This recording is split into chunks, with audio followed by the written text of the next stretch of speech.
اور ہمارے معاشرے میں کچھ ایسی عورتیں ہیں کہ جب وہ پیریڈ سے ہوتی ہیں، ناپاکی سے ہوتی ہیں، حیض سے ہوتی ہیں، جب بھی وہ عورتیں سنگار کرتی ہیں،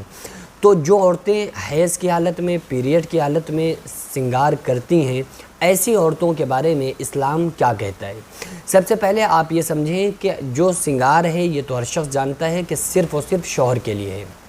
کہ عورت کا جو سنگار ہے وہ شوہر کے لیے ہے۔ اسی طریقے سے آپ دیکھ لیں جب شوہر کا انتقال ہوتا ہے تو سب سے پہلے عورت کے سنگار کو مسمار کیا جاتا ہے، یعنی کہ اس کی چوڑیاں پھوڑی جاتی ہیں کہ بھئی یہ چوڑیاں اور جو سنگار تھا شوہر کے لیے تھا، شوہر ختم تو اس کا سنگار ختم۔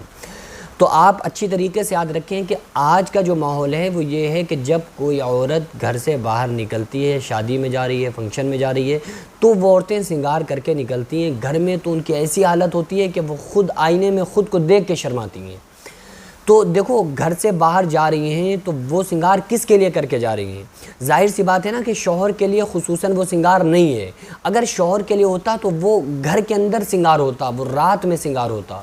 لیکن وہ باہر جا رہی ہیں تو ظاہر ہے کہ لوگوں کے لیے کر کے جا رہی ہیں۔ اب سوال یہ پیدا ہوتا ہے کہ عورتیں کہتی ہیں کہ بھائی ہم اس لیے سنگار کر کے باہر جا رہے ہیں تاکہ اس میں ہمارے شوہر کی عزت ہے، ہمارے شوہر کو لوگ برا نہیں کہیں گے، بلکہ ہمارا باہر سنگار کر کے جانا اس میں بھی ہمارے شوہر کی عزت ہے، اور یہ شوہر کا حکم ہے، شوہر کا کہنا ہے کہ بھائی کہیں جاؤ تو اپنی حلیہ سنبھال کے جاؤ۔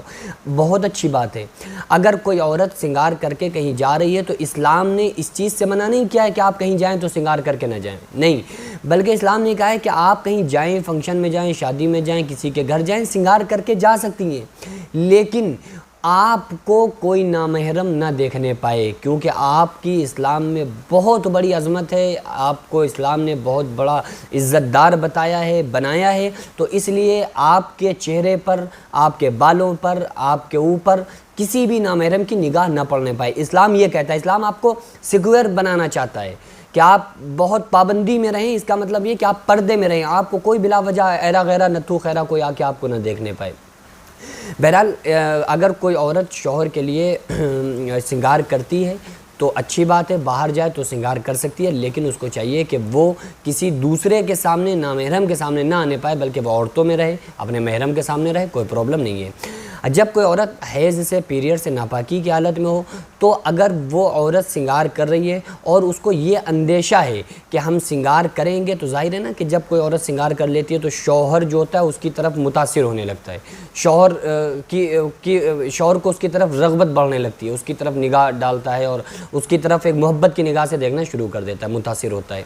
تو اگر آپ کو یہ اندیشہ ہے کہ آپ سنگار کریں گی تو آپ کا شوہر آپ سے پھر ہم بستر ہو سکتا ہے، یہ اندیشہ آپ کو ہے، تو آپ کو چاہیے کہ پھر پیریڈ کی حالت میں سنگار کم کریں، سنگار سے بچیں۔ کیونکہ آپ پیریڈ کی حالت میں اگر شوہر نے آپ کے حسن و جمال کی وجہ سے، آپ کے سنگار کی وجہ سے وہ متاثر ہو گیا اور اگر اس نے ہم بستری کر لی تو پھر دونوں لوگ گناہ گار ہوں گے، کیونکہ ہم بستری پیریڈ کی حالت میں، جب عورت پیریڈ سے ہو تو پھر اس سے ہم بستری کرنا اسلام میں جائز نہیں ہے،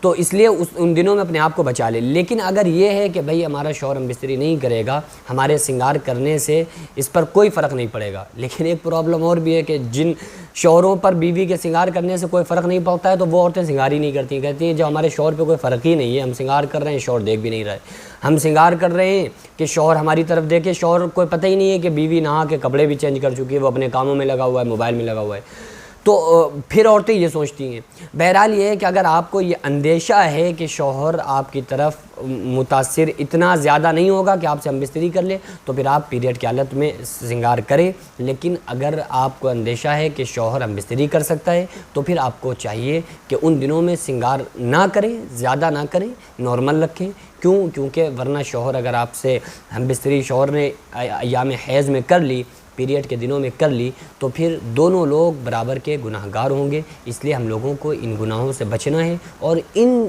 موٹی موٹی باتوں پر دھیان دینا ہے، ان مسائل کو ہم لوگوں کو سیکھنا چاہیے۔